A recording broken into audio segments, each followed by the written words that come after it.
you've dedicated your life to studying and understanding childhood leukemia. What has been the most surprising or transformative discovery in terms of changing how we perceive and understand the disease?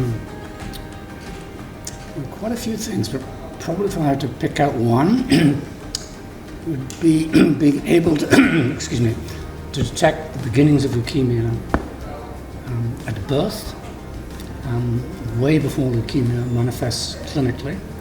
So we're able to detect leukemic cells in the blood of newborns.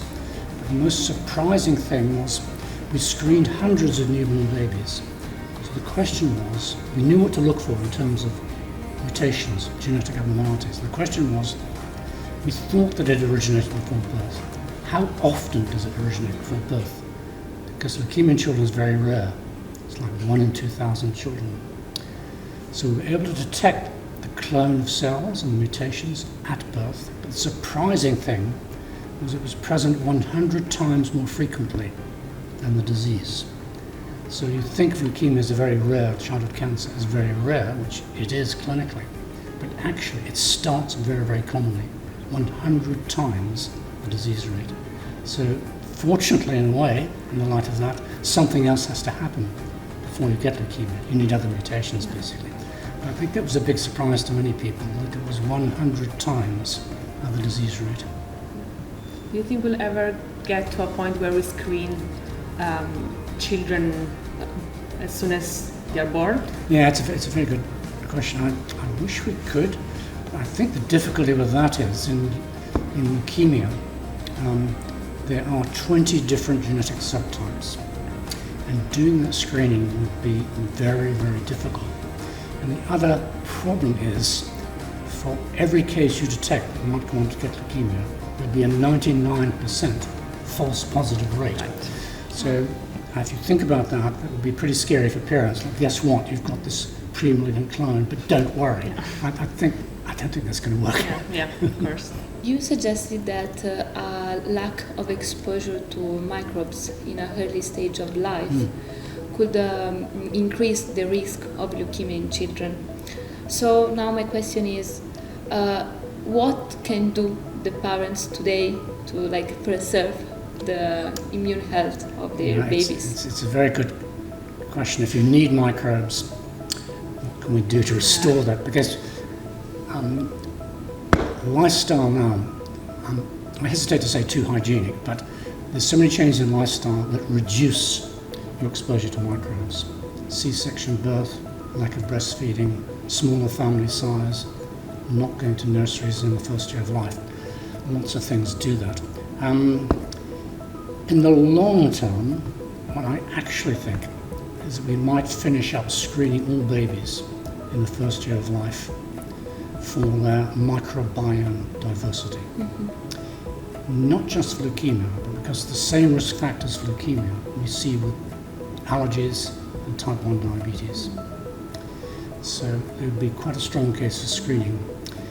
And if you could detect what we call dysbiosis, which is a deficiency in the good bacteria in the gut, there are ways one can imagine rectifying that with the right probiotic administration to infants. You'd have to do it in the first year of life. So long term, that's the kind of fantasy that I think might be possible. In the meantime, my parents ask me this question, what can I do? You just need a well-balanced diet, and it turns out the good bacteria that you need thrive on fiber. So if you're going to do one thing, make sure your diet has lots of fiber in it. And the other thing is, don't be afraid for your newborn baby to have lots of social contact with other older children. Thanks. So my next question is connected to what you just said about the microbiome. So you're currently studying the gut microbiome and how its role in potentially preventing leukemia, right? So do you think we are moving towards a future where some cancers could be prevented simply through changes in diet or in microbiomes? Well, even if we didn't know about the microbiome, I would tell you we should pay more attention to cancer prevention.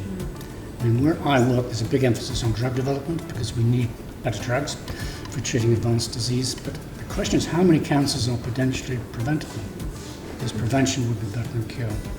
And what the epidemiology says people argue about this, but maybe 75-80% of cancers are probably preventable. At the moment, we only know about the causes of half of those, but my guess is much more. So, for example, I think breast cancer might be largely preventable. Okay. Right? Skin cancer is preventable, lung cancer is preventable. Okay. About 1/3 of all cancers in adults are associated with chronic inflammation, and chronic inflammation is related to the microbiome, dysfunctional microbiome. So it could be maybe 1/3 of adult cancers. You could prevent progression of disease by boosting the microbiome. So I think a lot of cancers are potentially preventable, some through microbiome manipulation, including childhood leukemia. Okay. Wow. Yeah, that's good news. Yeah, Well, exactly. At least in theory. Well, in theory, and you're young enough to wait and see what happens. Yeah. Exactly. These things take time, but it needs a change in mindset, how you think about the challenge. There's so much money and so much effort is in drug development, which I understand. We need better drugs and less toxic drugs. But if you stand back and think about how we really got to get on top of this, we need better prevention studies. Of course, it's better. And it's not just true of cancer, it's true of medicine in general. Of course, it's better to prevent than to cure it. Yeah, well, I've asked parents of children with leukemia, what would you prefer if you had a choice? Preventative treatment, which is toxic and nasty, or curative treatment, or prevention. And it's a no-brainer, as we say. Of course, you'd prefer prevention, Of course. because the treatment's pretty nasty. Yeah. There's lots of consequences, particularly for children. Yeah. You funded a center to study cancer, but from the evolutionary point of view. Yes. And I would like to ask you how this mindset changed our thoughts in cancer and how to treat it. Yeah. Well, you might ask me why we don't want to do it in the first place. And the answer is, when I was at your stage of career, when I was an undergraduate to start with, I was taught evolutionary biology, and some suggestion it might be applied to medicine. And I thought, this is such a cool idea. Evolutionary biology is biology. I don't think you can understand biology without understanding evolutionary biology. And I really like the idea of applying it to medicine. And at the time I was thinking of autoimmune disease and infectious disease. Right? So there was already some clues in the 1970s that cancer cells evolved. The cytogenetics, looking at the chromosomes, showed they changed over time.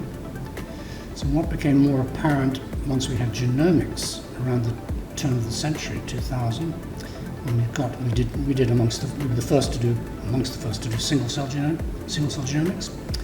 It became very clear these cells were evolving, but in an ecosystem sense. So the new idea was it wasn't just change of evolution, it was Darwinian evolution within an ecosystem, and the ecosystem were the tissues of the body. So this changes the way you think about cancer. It's not just spontaneous, nasty, selfish cells, it's Darwinian selection going on, getting more and more aggressive cells.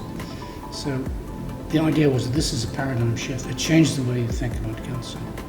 So we set it up. I hired some very bright young people, including one guy called Andrea Sotoriva, and we set about doing that. Now, it's commonplace in cancer biology labs everywhere. Everyone's doing single cell genetics. Everyone agrees it evolves. But if you think about the question is, well, what does it matter? What difference does it make? What are the implications? And briefly, there are three areas. One is, the one I was most interested in, is understanding vulnerability to cancer. Why are humans so vulnerable to cancer?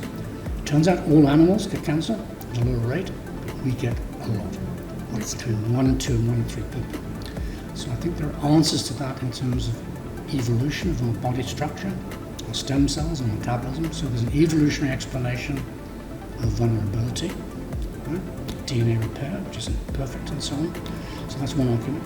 The second thing is we now understand how, starting from one mutated cell, you can get 1 trillion nasty cells, and they're all genetically different. So you now understand why it's so difficult to cure once it's advanced. The third implication is for drug resistance. The biggest problem in oncology is not the lack of good drugs, it's resistance. Immunotherapy, drugs, targeted or not, resistance is the problem. And resistance is like antibiotic resistance in bacteria. It's an evolutionary selection problem. So we can look at that from a different point of view. You can't invent a new drug that won't come up against resistance. You have to think about why do you get resistance and what kind of drug combinations or schedule would hold back resistance. So it's a change in mindset. It changed the way you think about the problems and address the problems. So I'm quite pleased with the way that's gone because it has changed the way we think about cancer and is beginning to impact on clinical treatment, particularly now that we can use blood as a way of real-time screening for clones going up and down following treatment. So that practical advance has been very important. Thanks. Yeah. So collaboration has always been keys to your studies, international collaborations, from twin studies to collecting and analyzing a large number of neonatal blood samples. How crucial do you think is global scientific cooperation to tackling very complex challenges like curing cancer? Yeah, I mean, I think it's a bit like global warming. I mean, why it makes so much sense to make it as international as possible. And for many of the questions we're asking, we need big numbers to get robust data. So whether it's epidemiological, genomic, or microbiome studies. There are now microbiome studies looking at tens of thousands of newborn children, and that could be incredibly informative. But generally speaking, in medicine, I think we now need large-scale, multidisciplinary studies. From the point of view of logistics, how do you get the numbers, and how do you get the money, and how do you make the best value for money, it makes so much sense to make this international. And that's the way it's going. I mean, physics has been a bit, if you think about particle physics, it's been like that for quite a while. And global warming is a bit like that. So I think cancer sciences need to be like this, and medicine in general. And it is moving in that direction. After many years that you are in science, what still excites you about science? And if you have an advice for us, for young people that think to change the world through science? I have a general answer to it, which you may or may not like. I mean, I think being a scientist is like being a child forever. All children are naturally curious about the world. What is happening here? How come that larva's become a butterfly? How come that tadpole's become a frog?